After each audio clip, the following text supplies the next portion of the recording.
বিসমিল্লাহির রহমানির রহিম। আসসালামু আলাইকুম। আজকে তৈরি করে দেখাবো ঘরোয়া উপায়ে পিৎজা রেসিপি। এখানে আমি একটা বাটি নিয়ে নিয়েছি। বাটির মধ্যে ভেঙে দিচ্ছি একটা ডিম, 1 চা চামচ চিনি, সামান্য পরিমাণ লবণ, 1 চা চামচ ইস্ট, 1/2 চা চামচ বেকিং পাউডার, 1 চা চামচ গুঁড়ো দুধ আর সামান্য পরিমাণ সয়াবিন তেল দিয়ে ভালোভাবে মিক্সড করে নিতে হবে।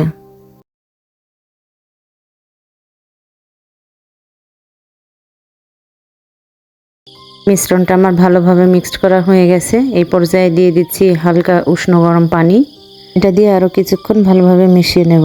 এই পর্যায়ে দিয়ে দিচ্ছি 1 কাপ পরিমাণ ময়দা। ময়দাটা দিয়ে আমি নরম সফট একটা ডো তৈরি করে নেব। ডোটা আমি তৈরি করে নিয়েছি। ডোটা ঠিক এরকম সফট এবং স্টিকি ভাব হবে। আধা ঘন্টার জন্য ঢেকে রেখে দেব। ফিরে আসছি আধা ঘন্টা পর। এই তো ফিরে আসছি আধা ঘন্টা পর। দেখুন কেমন নরম সফট হয়েছে।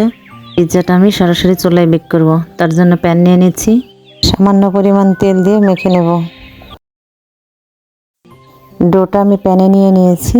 নিয়ে প্রেস করে করে একটা রুটির মতো শেপ দিয়ে দেব। এই পর্যায়ে আপনারা কিন্তু ডোটা বেলন পিঁড়িতে বেলে নিতে পারেন। এই তো আমার শেপ দেওয়া হয়ে গেছে। এই পর্যায়ে আমি কাঁটা চামচ দিয়ে বেশ ভালোভাবে কেচে নেব। দিয়ে দিচ্ছি টমেটো সস। টমেটো সসটা কিন্তু আমার ঘরের তৈরি। আপনারা যদি টমেটো সস রেসিপি দেখতে চান অবশ্যই কমেন্ট সেকশনে জানাবেন। এই পর্যায়ে দিয়ে দিচ্ছি মাংসটা পুরোটা ছড়িয়ে দেব। ওই যে বললাম ঘরে থাকা উপকরণ দিয়ে পিৎজা রেসিপি দেখাবো। মাংসটা আমার কিন্তু গতকালকে বাসায় রান্না করা হয়েছিল। এখান থেকে কিছু পরিমাণ মতো মাংস আমি উঠিয়ে রেখেছিলাম। মাংসটা আমি ঝুরি ঝুরি করে নিয়েছি।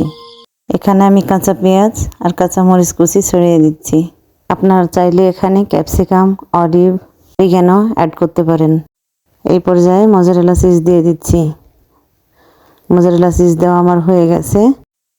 ঢাকনা দিয়ে ঢেকে লো হিটে 20 মিনিট বেক করে নেব।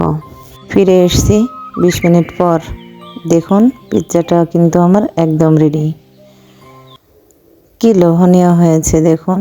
খুবই অল্প উপকরণে পিৎজা তৈরি করে দেখালাম। কেমন হয়েছে অবশ্যই কমেন্ট করে জানাবেন।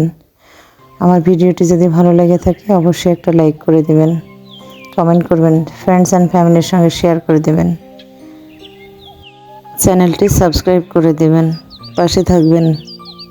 পিৎজাটা আপনাদের কেটে দেখাচ্ছি। চুলায়ও যে এত পারফেক্ট পিৎজা হয় না দেখলে বিশ্বাসই করবেন না।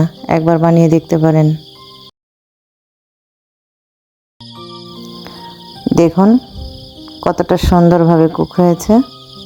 একবার বানিয়ে দেখবেন কেমন হয়েছে অবশ্যই কমেন্ট করে জানাবেন। আসসালামু আলাইকুম। আল্লাহ হাফেজ।